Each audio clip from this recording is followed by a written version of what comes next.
We must all suffer one of two things: the pain of discipline or the pain of regret and disappointment.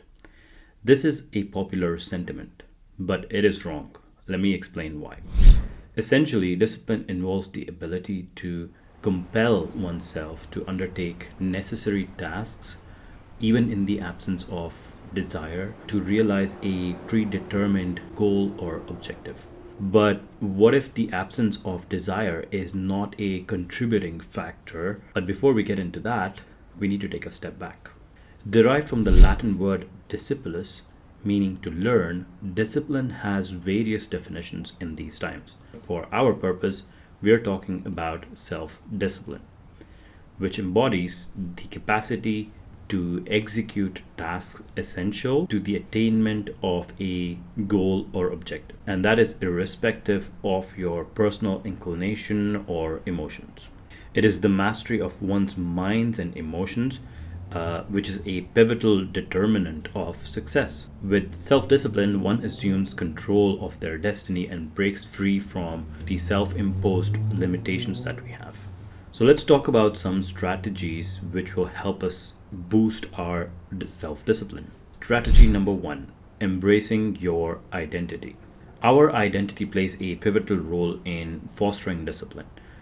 I remember I was at a office party in Paris a couple of years ago. It was extremely cold and the party was at night. It was a dinner party. We had booked a great location. It was filled with rides and games to play. It was quite unlike your typical corporate parties. This place was actually quite massive. It had a photo booth near the entrance and a drinks counter, and it was freezing because the entrance was mostly open because of the people moving in and out of the location. A colleague of mine who was grabbing a beer at the drinks counter looked at me and smiled and asked if I wanted one as well. I just replied to that saying, "No thanks, I don't drink," which is my default response to someone who offers me an alcoholic drink. That is because I identify as someone who does not drink.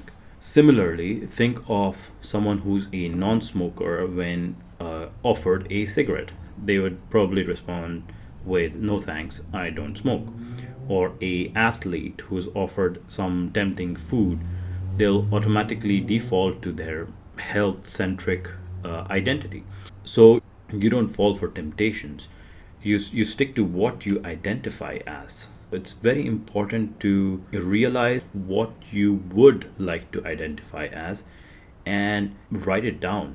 Write it down, make this identity more solid. Read it regularly. It will creep into your subconscious that you are this type of person.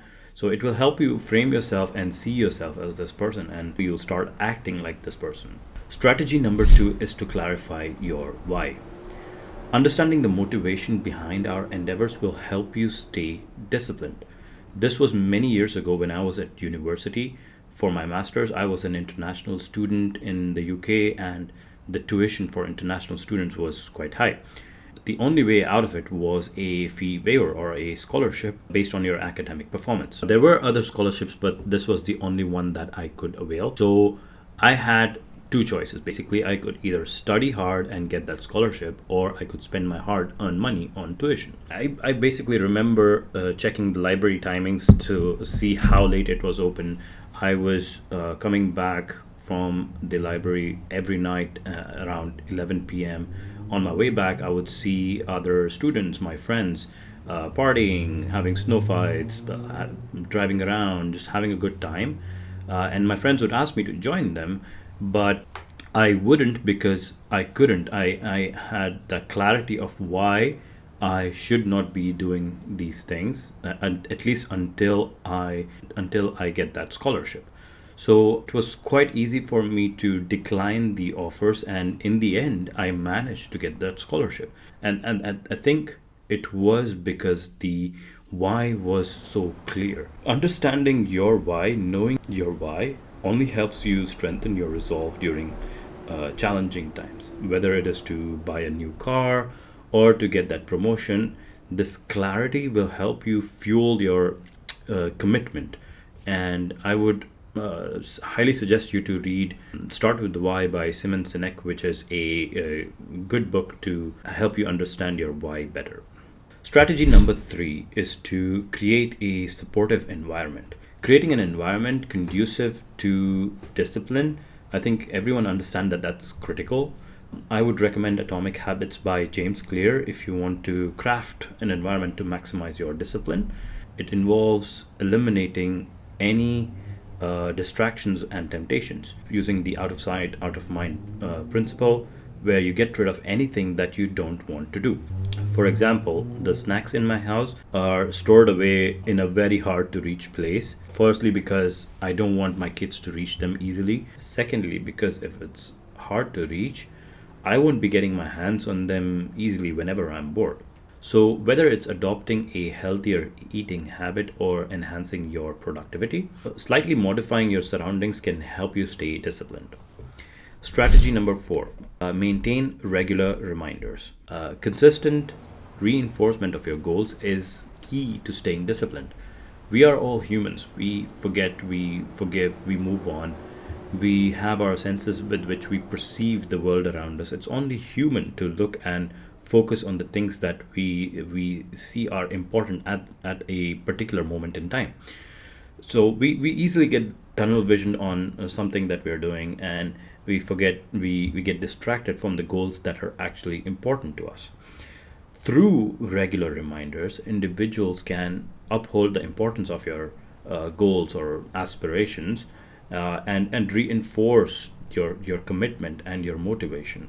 And this can be done in many ways. For example, you can use visual cues, you can have accountability partners, you can use daily affirmations like I mentioned before. So reminders definitely contribute to the likelihood of achieving your goals.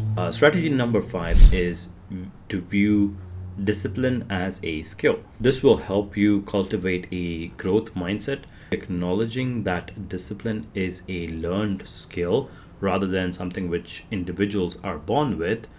Will get you started on this journey. That's the first mental framework that you need to break out of, and then you can actually take baby steps to cultivating and building something. Just like you work on your physical fitness through training, discipline evolves through practice and perseverance. For this, you need to track and measure discipline as a metric. You need to measure incremental progresses, your failures, and take them as opportunities for growth. You need to learn from them and build on top of them to become more disciplined. So, to wrap up, building discipline includes embracing some discomfort and confronting some distractions which we are typically used to in modern life. But by prioritizing discipline as a skill, you are building this fundamental or foundational skill which will help you realize most of your aspirations. Now, remember, the comfort zone is where your dreams die. So step out of it.